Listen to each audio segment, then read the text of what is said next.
కాకినాడలో రేషన్ బియ్యం అక్రమ తరలింపుపై అధికారుల ఉక్కుపాదం పడింది.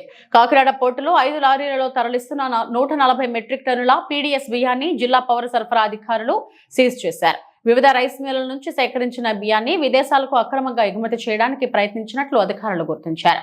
శాంపిల్స్ పరిశీలనలో ఫోర్టిఫైడ్ కెర్నల్స్ ఉన్నట్లు తేలడంతో నిత్యావసర వస్తువుల చట్టం 1955 కింద కేసులు నమోదు చేశారు. ఈ ఘటనలో మిల్లర్లు, ట్రేడర్లు, లారీ డ్రైవర్లు యజమాన్యంపై క్రిమినల్ చర్యలు తీసుకుంటామని అధికారులు తెలిపారు. సీజ్ చేసిన బియ్యం విలువ సుమారు 65 లక్షల, లారీ విలువ 60 లక్షలు కలిపి మొత్తం 1.25 కోట్లుగా అంచనా వేశారు.